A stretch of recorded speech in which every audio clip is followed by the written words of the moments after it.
Assalamualaikum warahmatullahi wabarakatuh. Bismillahirrahmanirrahim. Syekh Abdul Qadir berpakaian dengan pakaian ulama besar, yaitu pakaian yang menutupi muka dan kepala, serta berkendara dengan kendaraan keledai.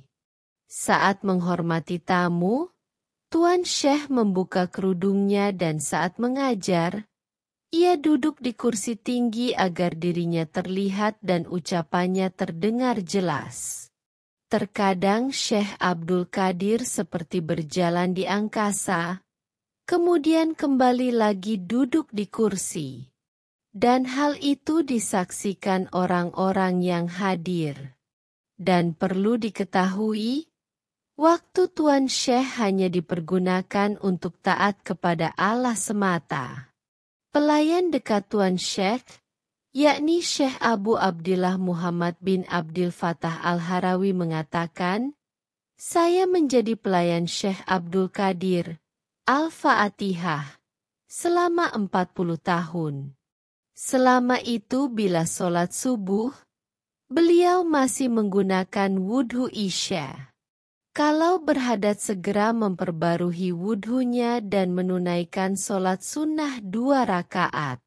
Selain itu, setelah sholat Isya, beliau masuk kamar pribadi. Tidak seorang pun bisa masuk dan membukanya. Dan beliau tidak keluar sebelum terbit fajar. Bahkan, Raja Baghdad yang berkali-kali ingin bertemu Tuan Syekh pada malam hari, tidak bisa menemuinya." Syekh Abdul Fattah bercerita, "Saya pernah bermalam di rumah Tuan Syekh. Saya melihat, beliau sholat sunnah sebentar pada permulaan malam, kemudian berzikir mengingat Allah sampai sepertiga malam.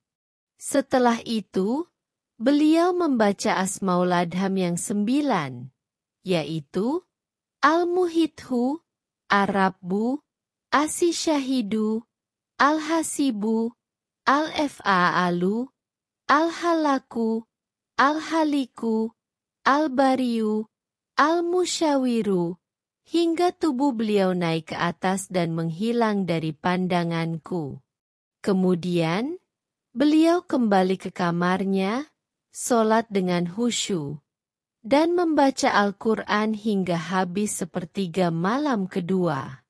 Adalah sholat beliau sujudnya sangat panjang, kemudian duduk menghadapkan jiwanya ke hadirat Allah, muraqabah kepadanya sampai terbit fajar dengan sopan dan merendah berdoa kepada Allah sehingga beliau tertutup penuh oleh cahaya terang, dengan nampak terang jelas, sehingga menyilaukan pandangan mata sampai Syekh Abdul Qadir tidak terlihat karena tertutup oleh cahaya." Syekh Ibnu Abil Fattah juga berkata, "Kemudian saya mendengar di sampingnya ada yang mengucapkan salam assalamualaikum. Kemudian Syekh Abdul Qadir menjawabnya. Keadaan demikian ini terjadi sampai Syekh Abdul Qadir mengerjakan sholat fajar.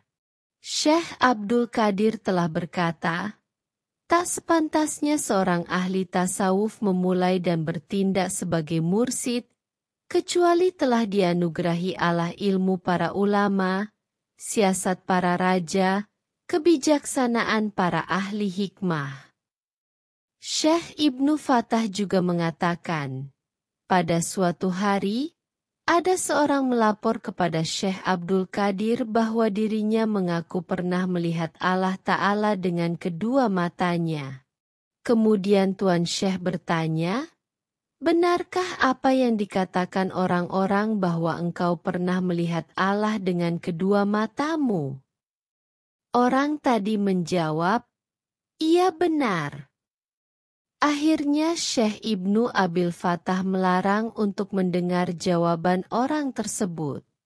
Syekh Abdul Qadir pun melarang hal itu seraya membentaknya kemudian berpesan untuk berhati-hati agar jangan sampai ucapannya diulang kembali.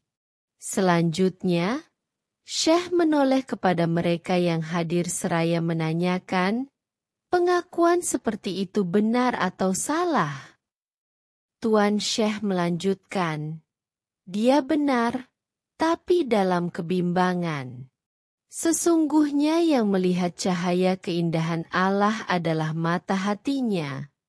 Kemudian mata hatinya itu menembus kedua mata kepalanya. Mata kepalanya itulah yang bisa melihat mata hatinya. Kemudian cahaya mata hatinya menyatu dengan cahaya keindahan Allah. Sehingga orang itu berprasangka bahwa mata kepalanya melihat apa yang sebenarnya dilihat mata hatinya. Sekali lagi, yang dapat melihat cahaya keindahan Allah hanyalah mata hati, tetapi ia belum mengerti. Mendengar jawaban Syekh Abdul Qadir tadi, para ulama dan ahli tarekat gemetar dan terkagum-kagum.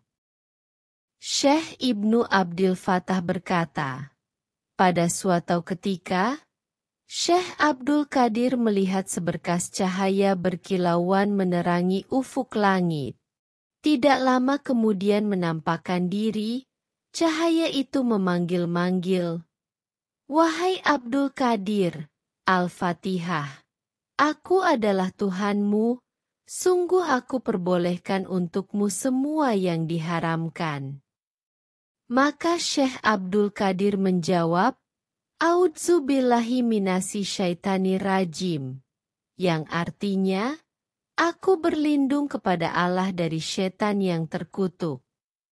Seketika itu juga cahaya tadi berubah menjadi gelap dan menyerupai awan dengan berteriak keras.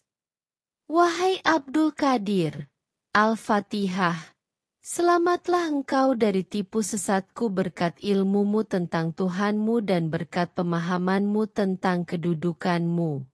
Sungguh aku sudah menyesatkan seperti yang terjadi pada 70 orang ahli tarekat lainnya. Setelah selamat dari godaan setan, Tuan Syekh kemudian memuji Allah dengan mengucap, anugerah dan keselamatan hanya karena Tuhanku. Lalu ditanyakan kepada Tuan Syekh, bagaimana Syekh bisa tahu bahwa itu adalah setan? Syekh Abdul Qadir menjawab, dari ucapannya, telah aku perbolehkan bagimu apa yang diharamkan. Karena setahuku, Allah Ta'ala tidak akan memerintah berbuat keji.